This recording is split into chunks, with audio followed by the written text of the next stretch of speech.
Periodista Digital continúa un ciclo de entrevistas sobre la figura de don Ramón Serrano Suñer, del que ya es la tercera obra que este mismo curso tratamos sobre esta importante figura, pero con alguien que tiene un punto especial que, sin menoscabo de los dos anteriores, no tenían, que es haberle conocido personalmente. Don Ignacio Merino, muchas gracias por venir a Periodista Digital. Pues nada, a vosotros, encantado de estar aquí. Pues no sé si ha visto las anteriores, pero es verdad que ha coincidido que en esta temporada han aparecido varios libros sobre la figura del señor Serrano Suñer, pero el plus que podemos poner a esta es que usted fue amigo personal durante los últimos 12 años de su vida del exministro. Bueno, 25 años. Ah, 25 años, le estaba quitando una década. Sí, 25, desde el... o veintitantos, desde el 89. O sea que han venido, supongo que el Nieves Herrero. Uno de ellos ha sido efectivamente el de doña Nieves Herrero, que es de la misma editorial, La Esfera de los Libros. Sí, con la marquesa Llanzol. ¿Y el otro? Pues ahora no me acuerdo, pero sé que ha habido otro foro que ha habido que ha hecho otro compañero, pero luego le paso el dato. Uh-huh. Y irá un poco por analizar un poco la figura de esta persona, incluso de la posibilidad... Claro, miento, no era sobre sino sobre la hija. Era sobre que doña Carmen Díaz de Rivera y lo hizo claro. Ana Romero. Ana Romero. En este caso, un perfil muy profundo de la figura de don Ramón Serrano Suñer, que además podríamos incluir un poco contado por él mismo, que es uno de los acicates que tiene esta obra. Sí, en gran parte contado por él mismo, porque además incluye diálogos literales, porque grabé muchas de nuestras conversaciones. De hecho, grabé los 3 o 4 primeros años, luego ya la verdad es que me cansé. Luego seguí escribiendo notas. ¿Conserva usted todo ese material? Porque eso tiene un valor histórico. Conservo 18 cuadernos y 25 cintas, porque ya lo he contado muchas veces y está contado en el libro, ¿no? Pero lo vuelvo a contar otra vez. Yo fui a hacerle una entrevista en el año 88 y para un periódico. Y yo quería hacer una entrevista además sobre su obra literaria, en realidad, porque la tiene, ¿no? Y casi nadie la conocía y me interesaba mucho, pero muy elogiada por Azorín, por Méndez Pidal, y a él le gustó mucho eso. Entonces, cuando entré en su biblioteca, esta de Príncipe Vergara, una biblioteca espléndida, con unos gustos, que te encontrabas, era como un decorado magnífico, pues le dije que le iba a hacer una pregunta de contexto un poco, y era algo que yo quería saber porque lógicamente me picaba la curiosidad, aunque mi intención era no entrar en política. Primera pregunta. Y está ahí puesto, le pregunté José Antonio. Por José Antonio. Y duró algo más de lo que había previsto la respuesta. Duró un año, más o menos, esa pregunta. Y luego la segunda, que fue sobre Hitler, duró 2 años. Así que claro, y luego a los 6 años ya tenía una cantidad de material y de ahí salió el primer libro.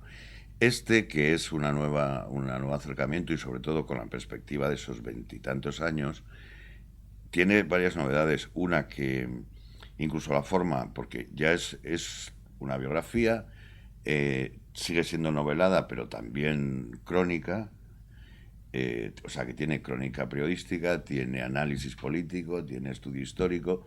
Al final es un reportaje de 400 y pico páginas en el que, quiero decir, porque la gente tiende sobre todo en este país, a clasificar las cosas, ¿no? Que si ensayo, que si biografía, que si no, pues es que no se puede. Es muy el estilo anglosajón en el que se escriben las crónicas de la historia contemporánea, ¿no?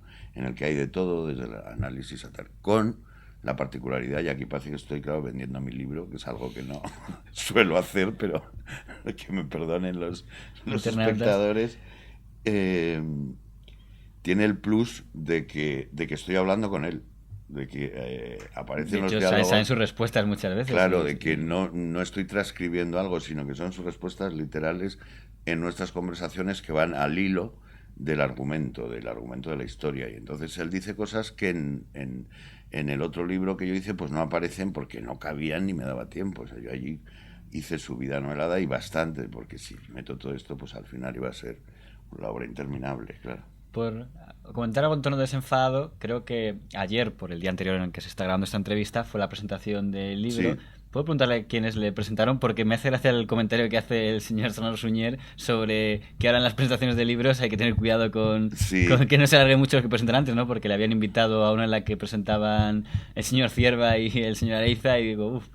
Sí, fue el día que yo lo conocí, que él tuvo la audacia de llevarme con él a una presentación de Torcuato Luca de Tena, como bien Sí, has leído. Torcuatín, dice. Torcuatín dijo, pues es que tengo Que un pone libro usted tenía 67 años, digo, pues que presenta Torcuatín su libro y dice, y claro, ahora que, porque antes un escritor pues presentaba su libro, pero ahora siempre tiene que ir lleno de padrinos, de espadachines, decía él. Y esta vez son nada menos que Ricardo de la Cierva y el conde Motrico, como ya han muerto los dos, además, creo, ¿no? Ricardo de la sí, sí. Cierva. No, creo que el señor Cierva no, el señor Cierva no, perdón, el Motrico sí, pero... Motrico sí. pero- Bueno, en cualquier ¿Cuáles caso, fueron no, sus espadachines ayer, por yo no me curiosidad? corto nada porque son 2 años que no me gustan. No, pues ninguno. Ah. Al final Se ninguno, cumplió el porque consejo. Seguí totalmente el consejo de don Ramón y fui a cuerpo descubierto con la directora de comunicación de la Esfera de los Libros, Mercedes Pacheco, que es extraordinaria, y una de las editoras, Berenice, ahí en el público, que vamos, son los mejores espadachines que podía llevar. Pues en la obra sale muchas veces la opinión del señor Serrano Suñer, de muchos de sus contemporáneos, que la verdad es que cuando se tiene una vida tan amplia conoces a muchos protagonistas de la historia de España, particularmente de la etapa de la Segunda República, Guerra Civil y primeros años de régimen, y entre ellos José Antonio, que ya hemos hablado de él, y es curiosa ahí el subtítulo es Válido a su pesar, y por ejemplo uno de los momentos en los que se ve algo muy a su pesar es cuando sale el tema de la ceda, que es verdad que cuando Sí. comentan la parte de conoció a don José Antonio y le conocía ya antes de fundar Falange, uno pensaría, yo cuando estaba leyendo esa parte digo, pero no se metió en la ceda, y efectivamente pues cuentan que se metió en la ceda, pero no A da la su impresión pesar. de que él fuera muy No, la línea nada. vaticanista de la ceda. Para nada, de hecho estaba muy enfrentado a Gil Robles y tuvo un par de discusiones, una en la reunión fundacional de la CEDA con la Confederación de Derechas Autónomas, que se levantó él, y lo consignan varios, en el libro aparece, ¿no? Varios testigos, y que ya allí plantó cara porque no le gustaba. Un joven que había ahí Sí, con el exacto, pelo eso. ese. Pero él con José Antonio es que se conocen en la carrera, en Derecho, ¿no? Y se hacen muy amigos, y curiosamente ahí, que es cuando los dos de alguna forma despiertan la vocación política, o ya la llevan, pero la ponen de manifiesto, Serrano ya estaba, porque José Antonio se incorporó a mitad de curso, ya había organizado el sindicato de estudiantes profesional, sindicato profesional de estudiantes, para frenar la idea de Ángel Herrera, futuro cardenal, Herrera Oria. El debate y Sí, propagandistas. el de los propagandistas, el debate, etcétera, y que había fundado el sindicato de estudiantes católicos. Entonces, tanto José Antonio como Serrano dijeron que aquello pues que no tenía sentido, que la religión era una cuestión íntima y personal y que ellos eran muy católicos, pero que allí lo que tenía que ser era corporativo, o sea, los profesionales, los de abogados, el de arquitectos, el de tal. Eso, de hecho, nunca se lo perdonaron porque además siempre estuvo muy enfrentado a Herrera Oria, los vaticanistas, como dice usted, ¿no? Y a la hora de la leyenda negra, que luego hablaremos, porque tuvo a todos enfrente, o sea, no se libró de ninguno. Es una cosa que llama la atención, la capacidad para crear enemigos, incluso Sí. en los que se supone que eran los suyos. Pero Sí, porque yo lo digo, la leyenda, claro, empieza en el año 37, cuando él llega a Salamanca, y se entera de que han asesinado a sus hermanos en las sacas de noviembre en Aravaca. Entonces, él, que ya viene huyendo de una situación terrible que fue el julio y agosto en Madrid, con un simulacro de fusilamiento y con un doble simulacro de fusilamiento, simplemente por ser el cuñado diputado y todavía no acaban de saber bien que era. Claro, porque aún no Con era... el simulacro todavía no sabían que era el cuñado de Franco. Permítame que le interrumpa, probablemente sea de las secuencias, yo no sé si era conocida, pero en mi caso que soy quizá algo ignorante, que no la conocía nadie, de las que más me ha impactado, es esa escena en la que simulan el fusilamiento por la personalidad de creo que es Luis Mena. Luis Mena, porque es una secuencia de, entre comillas, tortura, porque fingir... Absoluta. Pero qué curioso que la figura del torturador, en vez de ser representada, pues como esperaríamos, pues el ogro chequista, sí, o el ogro, si fuera otro lado, el ogro facha, en este caso, pues alguien que se presenta como un caballero. Qué Es curioso. que no era evidentemente uno de aquellos bárbaros milicianos por un lado y falangistas o requetes por otro, porque hubo como todos bien sabemos, hubo en los dos bandos mucho animal. Animal en el peor sentido, claro, y animales deliciosos. Pues Pero este Luis no parece... no, le tocó una especie de funcionario. Y entonces, al final, lo que sí se ve, que don Ramón, con su caballerosidad, pues lo pasa un poco por alto, es que lo único que quiere el otro es un poco aprovecharse la situación y sacarle algún rendimiento. Porque le dice que si le cobra las dietas de la Cámara, ¿no? Que le dice, al fin y al cabo somos burócratas los dos, yo todo eso no sé si lo cuento en este, ya no me acuerdo, porque no da de sí, pero le dice eso. Nada, hombre, tranquilo. Es que, no, fíjense, le van a detener como fueron a Calvo Sotelo, solo que a este no lo matan, lo lleva guardias de asalto y este hombre, que es un funcionario de la Dirección General de Seguridad, funcionario se supone, pues sería socialista o sería, él no lo sabe. Y ya lo buscó, ya sabe que después de la guerra intentó localizarle, que no tuvo suerte. pero no localizó. Para agradecerle aquello. Para agradecerle cuando la verdad es que la pasó canutas, ¿no? Porque le llevaron al Parque del Oeste, lo sacaron, le pusieron contra un árbol, apuntaron los estos y él, pues eso, como decía, se encomendó a Dios y pensó en su madre, que había muerto cuando era pequeño, y esperó, vio que nada, abrió un poco con rabio el ojo y vio que el otro les hacía así. Le vuelven a coger, le vuelve a decir que sabe del alzamiento, que no sé qué, que tal, que cual. Le vuelve a decir que no sabe nada, vuelta al árbol, otra vez el simulacro, y al final le dice, pero mire que es usted pesa hombre. Y dice, o sea, que es una escena casi de Berlanga, ¿sabes? Y en ese estado de, os podéis imaginar, lo llevan a la cárcel Modelo y vive todos los sangrientos sucesos de agosto, cuando los anarquistas toman la cárcel y fusilan, vamos. De hecho, diría que se conoce sobre todo ese tema gracias al testimonio que él dejó escrito, ¿no? Pues claro, sí, porque lo hace además en unas páginas desgarradoras, muy bien escritas, como describe toda la situación y la Melquiades noche, Álvarez el fusilamiento de Melquiades Álvarez y el hermano de José Antonio, de Fernando y todas esas cosas. Y él consigue salir, porque es de una habilidad suprema, a una clínica por dolores de estómago, y de la clínica acaba saliendo disfrazado como Pimpinela Escarlata, de anciana. Esa escena ahí con la peluca, que uno la visualiza, pues es difícil tomársela, aunque sea algo muy serio, pero cuesta... Impresionante, con la peluca, las medias, los zapatos de tacón bajo y encorvado, seguro que lo hizo fantástico. De todos modos, aunque no es el tema del libro, pero sí me llama la atención por el concepto de legalidad en el bando que se supone que era legal, el bando, digamos, de la República, que un diputado que estaba elegido democráticamente y legalmente, como era el señor Sarsoñer, también el señor Aviñana, que también estaba allí, y dos, la prisión, que supuestamente era un lugar de legalidad, con lo cual tenían que ser respetadas las vidas. Uno, hubiera detenciones, dices, oye, pues si son diputados legales, y dos, hubiera fusilamientos, aparentemente sin que el gobierno pudiera hacer nada para evitarlo. Pero es que inmediatamente todavía no se dice claramente, porque hay una especie de lapsus histórico que se está llenando poco a poco, que es el Madrid del 36 y la Barcelona del 36. Es decir, son dos islas, digamos, en las que, bueno, las islas tampoco son tan islas, en las que actúan las milicias, en una parte las socialistas y comunistas, en otras anarquistas más que nada, y en las que el gobierno no hace nada, no puede hacer nada. O sea, pero fíjese que en julio el levantamiento, ya en agosto habían perdido el control de Madrid. Completamente, y lo van perdiendo. Por ejemplo, Prieto, cuando llega a la cárcel Modelo, con todo eso, dijo palabras no se preocupe. Textuales, esto significa que hemos perdido la guerra, ¿no? La legalidad brilla por su ausencia. El gobierno se vio superado por los acontecimientos y sobre todo por las facciones extremas, encabezada en ese momento por Largo Caballero aquí en Madrid, que dio las armas, que armó, ellos dicen al pueblo, pero lo que armó fue a las milicias, ¿no? Y eran las milicias las que repartían su justicia también, o sea, es decir, las que hacían y deshacían, se mataban en la calle. Lo cuenta Julián Marías, que una vez iba andando por Gran Vía y unos pompón dispararon a un tipo y lo dejaron ahí. O sea, que ni siquiera se hacían los simulacros ni lo de llevarlo a veces en la propia calle.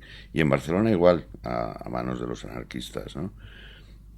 Por supuesto, luego fue también la revancha por abajo, pues lo de Badajoz, la matanza de Badajoz y todo eso. Es que nos da ocasión, a través de los ojos del señor Serrano Suñer, de ver algunos momentos polémicos por, digamos, distintas interpretaciones. Por ejemplo, por retroceder unos años, cuando pasó lo del 34, generalmente la excusa que dan los que defienden, bueno, aparte los que dicen que no hubo ahí alzamiento, que era simplemente una huelga, que venida más, pero los que sí reconocen que fue como para derribar al gobierno, dicen es que llegaba la CEDA al poder y la CEDA tenía una idea, digamos, fascista de tomar el poder. Más o menos, a ojos del señor Serrano Suñer, me parece entender que él sí compartía un poco esa visión de que la CEDA tenía un corte muy autoritario, habla de la represión tras la vuelta de Asturias y que incluso había un proyecto de partido único.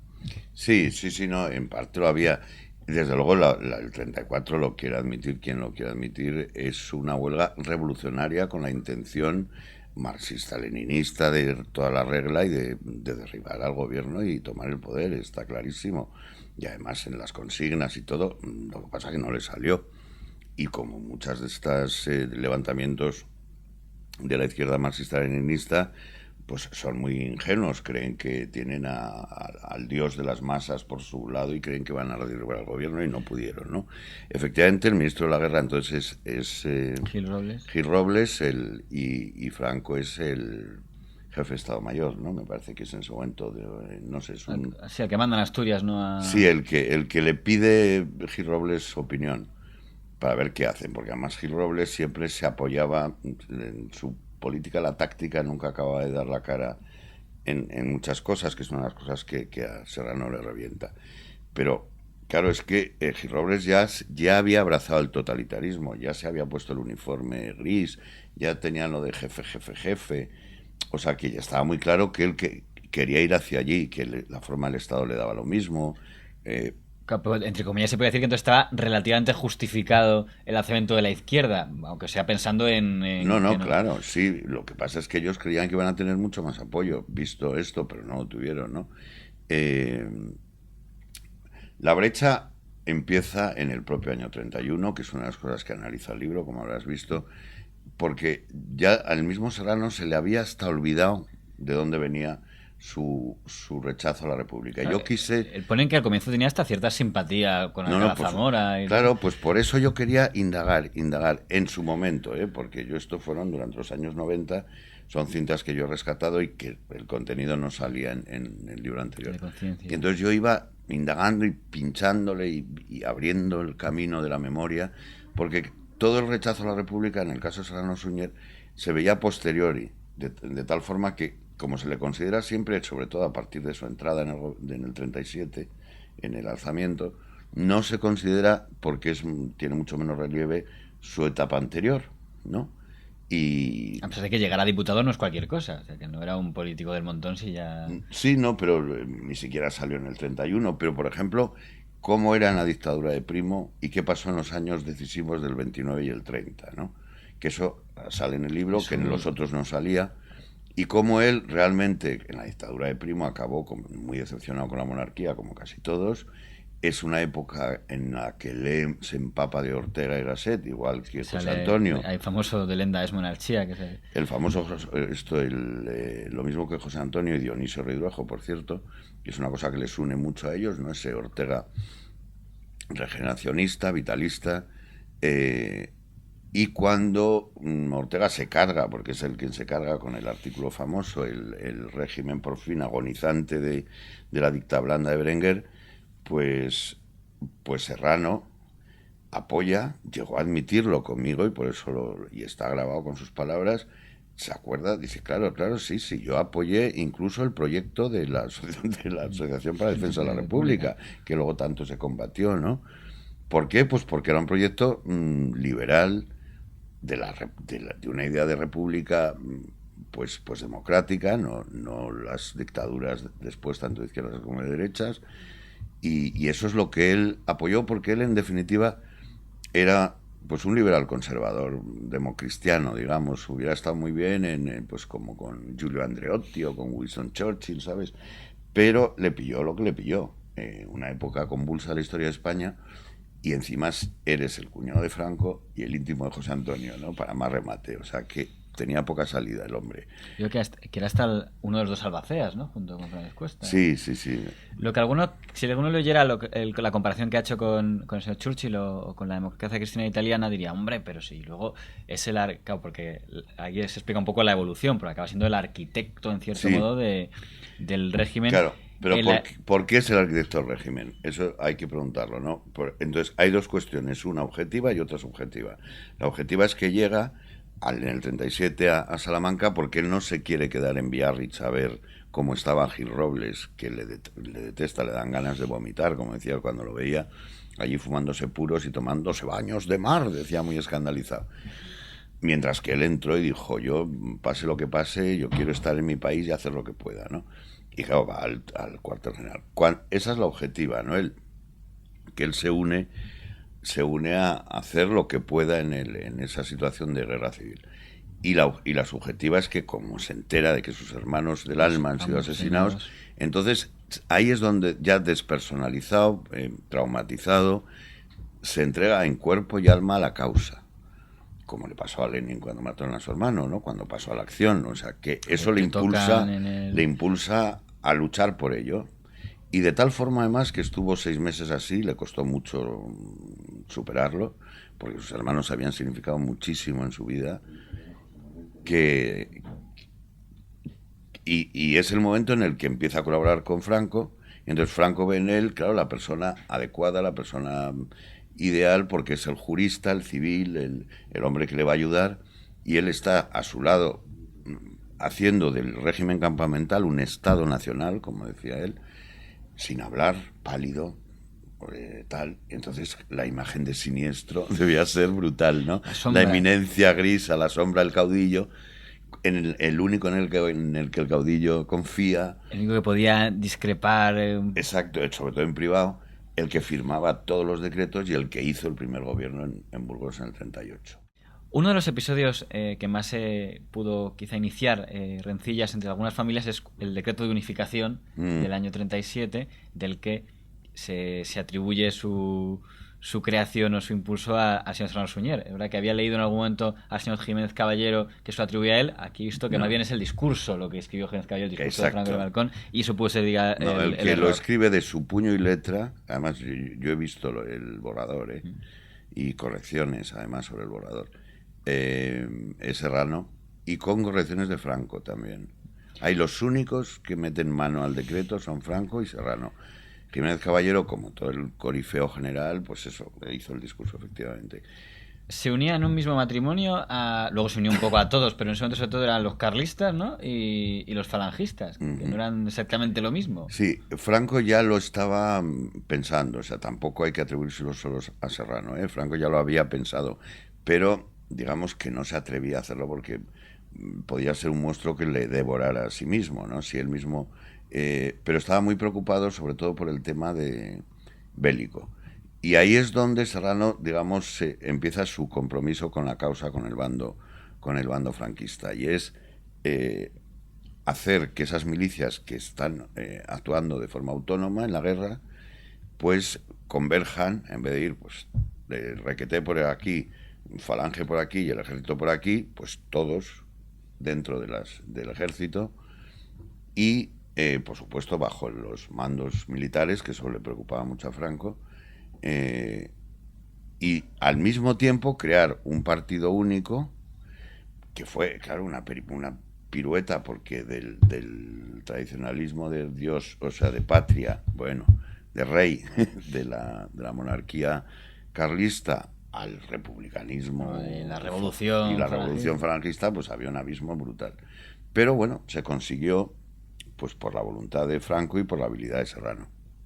Y ahí empieza el rencor de muchos, sobre todo de la falange que luego se llama auténtica, los sedillistas, y del tradicionalismo más rancio. Hay una conversación bastante impactante, no sé si antes ya había salido, yo hablo otra vez, dejo ver mi cierta ignorancia quizá, pero la conversación que se narra de Dionisio Ridruejo cuando dice sí. ahí habría que haberle fusilado ya, y que ahí Dionisio Ridrojo aparece como el primero que se atreve a discrepar en público del jefe del Estado. Es un momento relativamente impactante. Sí, una de las razones por las que luego será muy amigo de Ramón Serrano, porque Ramón Serrano, los rebeldes y los estos siempre le caían muy bien, ¿no? Por eso lo debí caer yo también bien, porque la verdad es que el haberme hecho su confidente fue algo que yo no esperaba. Y menos con la abrumadora confianza que lo hizo, ¿no?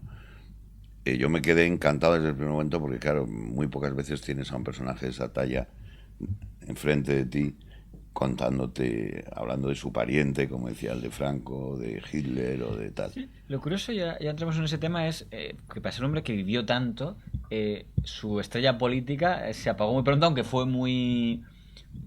ha dado que hablar durante muchas décadas posteriores. Pero antes de entrar en el tema de Alemania, que es el tema que más Sí, se suele repetir al hablar de esta figura, del tema del partido único, me llama la atención el cargo que le dieron de presidente de la Junta Política, porque, aunque fuera brevemente lo que duró ese cargo, era, entre comillas, como un número uno. O sea, que en una dictadura se permita que durante un tiempo ya dos números uno, de hecho no hubo sucesor, ¿no? Desapareció el cargo. desapareció el cargo. Ese ascenso, ¿cómo se podría valorar de cara a que lo entendiera la gente? ¿Sería como que Franco reconocía que había otro número uno? Exactamente. Es la primera persona que lo dice, fíjate. Es un análisis muy fino. No es exactamente el número uno lo que quería decir Franco. Lo que quería decir Franco con esa bicefalia es que Serrano tenía la responsabilidad exterior frente a los alemanes y todo el lío de la guerra mundial, por decirlo de una forma coloquial, porque era un lío horroroso, o sea, una España en la encrucijada, Europa más encrucijada, y entonces lo puso en manos de Serrano, cuando quitó a Weisberger y todo esto, ¿no? Y que la política interior también estaba en sus manos. Es una forma de Franco de autoelevarse también, ¿eh? De elevarse, porque Franco fue elevándose, lo elevaron, pero él mismo fue elevándose a los altares poco a poco. Entonces, como que don Ramón se encargue Sí, de... entonces él ya, digamos que era vicepresidente, como fue en el primer gobierno, que no se sabe. Y en caso de faltar él, digamos, estaría Serrano, ¿no? Pero tenía el mando supremo.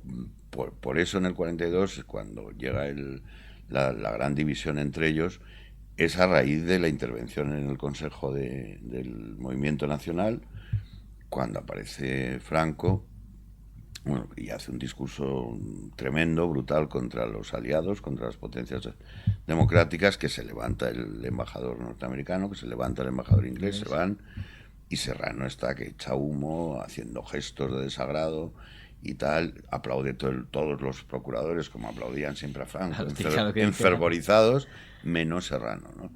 Y ya Franco, muy tenso, empiezan a recibir los parabienes, Franco delante de aquel sillón que se ponía magnífico, Serrano a su lado, y todos los procuradores, ¡ay, estupendo, excelencia! Hasta que llega uno y le dice, ha estado usted muy valiente, excelencia. Y Serrano en voz alta dijo, vaya, no sabía que estuviéramos en una corrida de toros.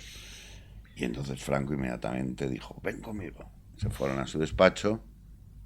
No, es verdad que hay momentos en los que se ve un Franco más nervioso de lo que habitualmente le Y hemos retratado. ahí es realmente la separación psicológica donde empieza, que acaba ese mismo año en el cese, ¿no?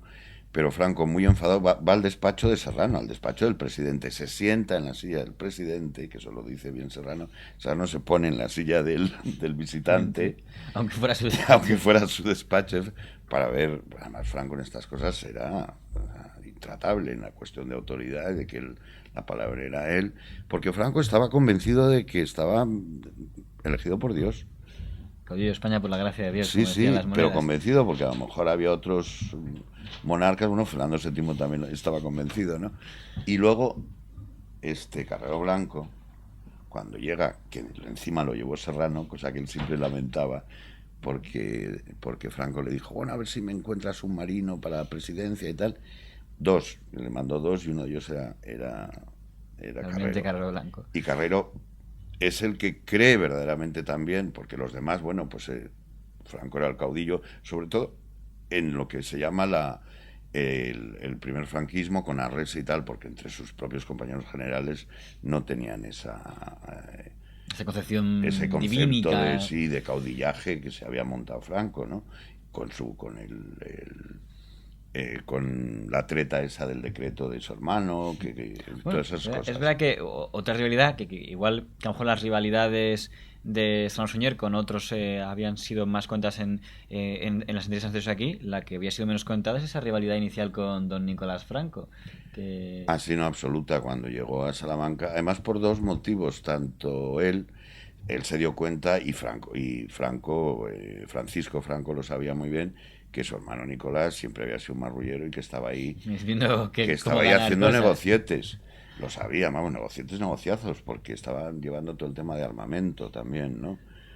Sí, Y una de las cosas que Franco quería urgentemente era tener un Estado, una representación de gobierno legal para poder negociar armas con Estados Unidos, Francia, etcétera. Porque si no, como un general, no podía hacer esas negociaciones. Tenía que ser un gobierno constituido, ¿no? Que fue el favor que le hizo Serrano, digamos. Y con todo eso, Nicolás sobraba. Y además, con el que probablemente lo sabrá, con la anécdota de que doña Carmen, que siempre pintó mucho, más de lo que parece, ¿no? sí. Estaba muy molesta porque todos los regalos y las cosas que llegaban a nombre de la señora de Franco se los quedaba la mujer de Nicolás. Dice, Y más Ramón y menos Nicolás. entonces cuando llega eso es la famosa frase que le hacía mucha gracia, creo que a Alfonso Rojo y otros que me lo dijeron, eso que le dicen en la alcoba, que es donde ella ejercía Sí, de mariscal de campo: Paco, a partir de ahora, más Ramón y menos Nicolás. Y al día siguiente Nicolás se iba a la embajada de Lisboa y se acababa su presencia allí. se solucionó aquel... Sí. Y no solo fue él, hubo unos cuantos más, porque es que lo que había en Salamanca, que lo cuenta muy bien Dionisio Ridruejo, era una cosa un poco valleinclanesca. O sea, dice Eugenio Dors también lo cuenta, ¿no? Había uniformes de todo tipo, o sea, la gente se diseñaba ya sus uniformes, desde los estos moros, los que llevaba Franco, que llevaban los regulares, los no sé qué, la Guardia Mora, los carlistas, los de la boina roja, los de la boina azul, los de la... Era un mundo de multicolor casi de sí, de tanta... cuando España se pone un poco de pandereta y de feria y Serrano allí ordenó mucho las cosas, instituyó una administración civil real donde había solo un germen, ¿no? Y luego en Burgos ya cuando se hace ya el gobierno, cuando además se empieza a ser reconocido por la Santa Sede, luego por las democracias, pues es el enemigo número uno, ¿no? Porque es como la puerta o el muro o el filtro ante Franco. Y hablábamos de la separación en ese encuentro del año 42, donde ahora está el Senado, que es donde estaba la sede Consejo... del Consejo del Movimiento, y Franco, esto Serrano le dice: pero hombre, Paco, ¿cómo dices esas cosas contra las potencias aliadas en plena guerra? Pero no sabes que eso no se mira a los embajadores. Bueno, debió ser muy fuerte la discusión y le dijo, y Franco le cortó en seco y dijo: a ti lo que te pasa es que no confías en mi liderazgo, porque siempre...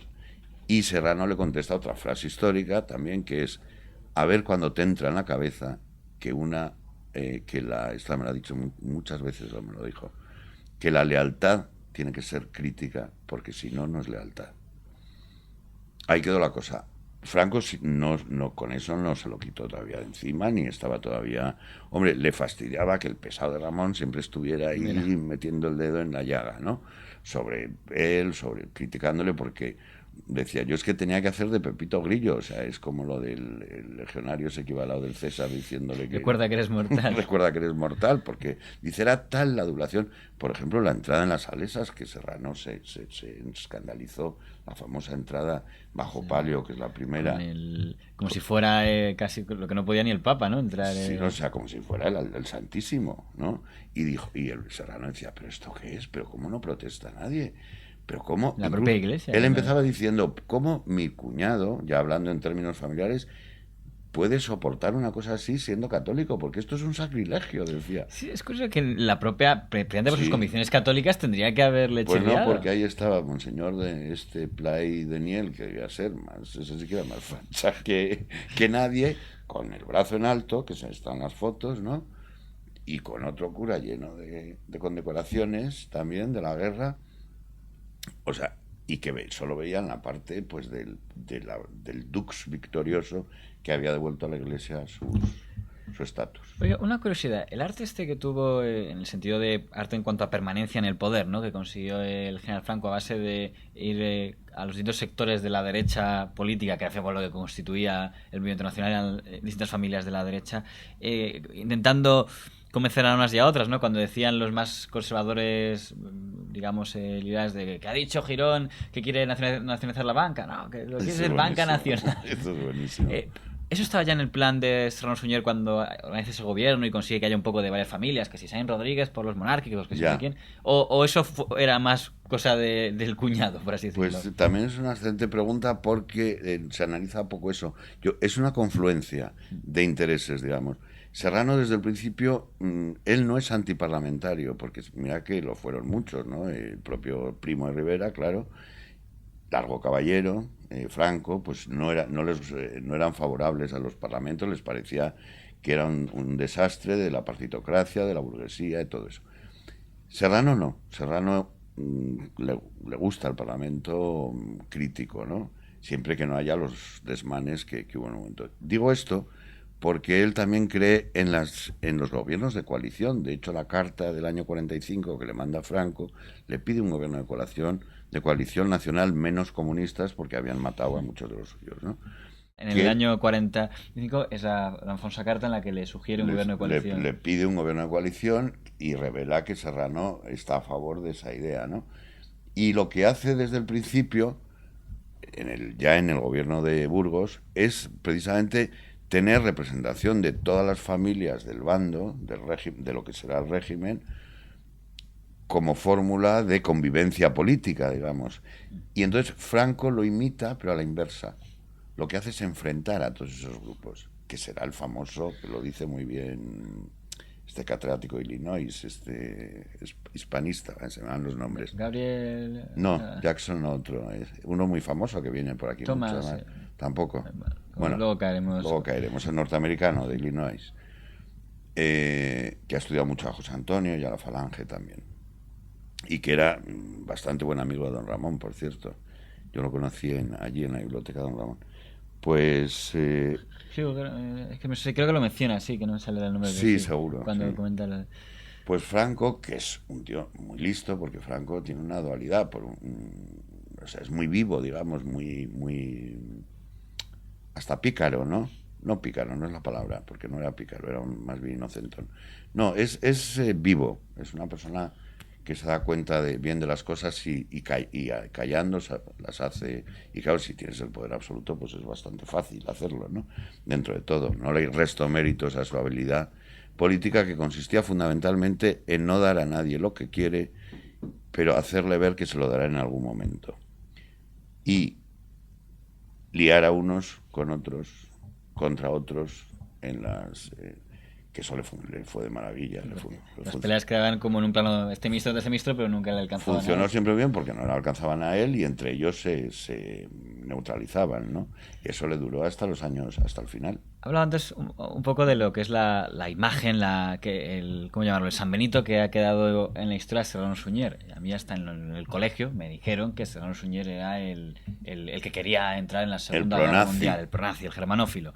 Ahora, digamos que han aparecido dos versiones dentro de las versiones, digamos, que quieren profundizar. Dejo los que no quieren profundizar y dicen, todos criminales. Pero los que quieren profundizar, está el matiz. Uno, de que teóricamente sería Ramón Serrano Suñer el pronazi nombrado ministro precisamente para acercarse a Alemania y que Franco tuvo la habilidad de no hacerle caso y quedar al margen, a la segunda versión de la que él mismo insiste aquí, de que él le tocó incluso contener el afán de amplios sectores por entrar en la Segunda Guerra Mundial con los nazis y luchó por esa equidistancia con secuencias bastante incluso épicas. Épicas, exacto. De hecho, ese es el motivo, y lo explico en el primer libro que se publicó en Planeta. Conciencia. No, en Conciencia y Poder es la segunda edición de ese primero que hizo EDAF, pero el primero es en Planeta en el año 96, que se llama Historia de una conducta, que ya ahí el título resume un poco esa idea mía de analizar una conducta que el propio Paul Preston, que prologa el libro, dice idealista pragmático, ¿no? Pues idealista pragmático. No olvidemos el diagnóstico que hace Preston, que es un señor que sabe lo que dice y que conoce muy bien el periodo de la historia de España. Y por eso yo escribo el libro, porque en las primeras, bueno, no en las primeras, en el segundo año de entrevista, Sí, porque era. Viendo lo que duraba cada pregunta, es lógico. pues me di cuenta de la realidad, de que yo estaba también intoxicado por la propaganda de unos y otros y que era otra víctima más de la desinformación y de que este señor realmente no solamente no era el pronazi que todos pensábamos, sino que era el que había parado los pies a Hitler con mayor efectividad. Entonces, en resumen, ¿qué pasó ahí? Bueno, pues que tanto él como Franco no querían no la entrada de España en la guerra, que a Franco le encantado ir en él, sino lo que no querían era la entrada de los alemanes en España. O sea, Franco en ningún caso quería que un cabo alemán, por muy Hitler y muy Führer que fuera, viniera aquí a darle órdenes. Y eso lo entiende todo el mundo. Pues eso es lo que le pasaba a Franco, para empezar. Lo puedes traducir en patriotismo y en todo lo que quieras, pero esa es la gran idea. O sea, como un señor que no había ido ni siquiera a una academia militar iba a venir aquí a darle a él órdenes sobre la guerra y sobre España. Eso, por un lado. Serrano no le gustaba nada el nazismo, pero se cuidó muy bien de guardárselo. ¿Y por qué no le gustaba? Entre otras cosas porque era pagano y porque era anticatólico. Y porque le daban... No les gustaba nada ni a Ridruejo, que era el más... en ese sentido tampoco le acababan de gustar ellos, o sea, a lo mejor la ideología más, pero la forma de La actuar de los persona. nazis, que era tan, pues eso, tan cruda y tan, a veces tan desagradable, no les gustaba nada. ¿Qué hizo Serrano? Montar una fantástica pantomima. Y que además la tituló y se estudia en la escuela diplomática, que fue la política de amistad y resistencia, que solo la conocían él, Franco y unos cuantos del Ministerio de Exteriores, ¿no? Y a mí me dijo una cosa muy curiosa, dice, para que usted lo entienda, como la novia fea de los bailes de pueblo de antes, que es bailando. No, la novia no, la chica fea en los bailes de pueblo, que la cogen en otro porque se la quieren llevar al huerto y ella mucha sonrisa y muy sí, sí, sí, pero con los codos bien puestos, así, ¿no? Para esquivar Entonces, era, a los listos. era una imagen tan gráfica que lo entendí perfectamente, ¿no? Era eso, como él en los brazos de Hitler, pero con los codos puestos. Y además que fue progresivo, hasta que en la última, ayer en la presentación me lo preguntaron un par de periodistas, que si era verdad la escena, lo que un catedrático con un poco de mala uva llamó la escena del sofá que yo contaba, ¿no? La escena del sofá es que en la última entrevista con Hitler, La de. cuando ya Serrano ve que se le va de las manos, que no puede contenerle, que el otro está dando voces y diciendo que es el destino, España tiene que seguirme y tal, él no salga y vuelve a hacer otro teatro porque era muy bueno, era un actor extraordinario, ¿no? Para eso era un gran parlamentario y un gran retórico. Y entonces, bueno, un actor concienciado porque lo estaba viviendo a fondo, claro. O sea, lo que quiero decir es que supo representar sus sentimientos.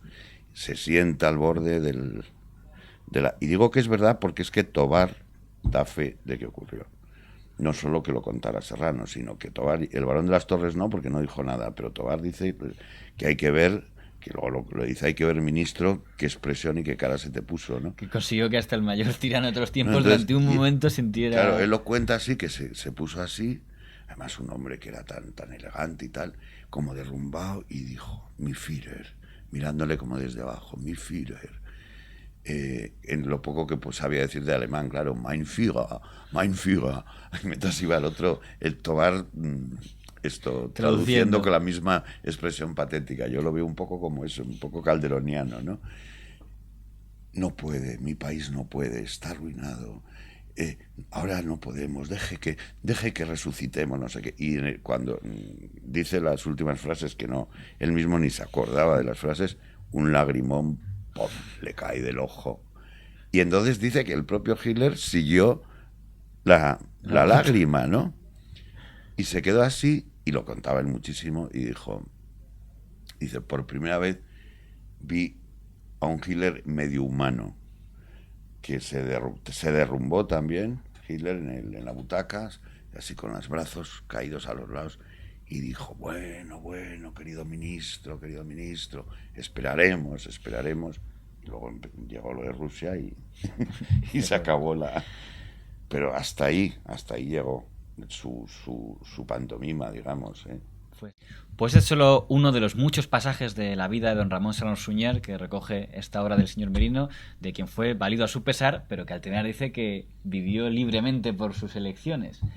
Exacto, esa es también una conclusión que pocas veces se tiene en cuenta.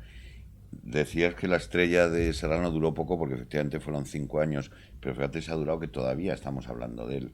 Y de qué pocos de esa época seguimos hablando. O sea, pues aunque no haya calles en su nombre y todavía no hay películas, gracias a testimonios como el suyo, pues se recupera la memoria de esta figura.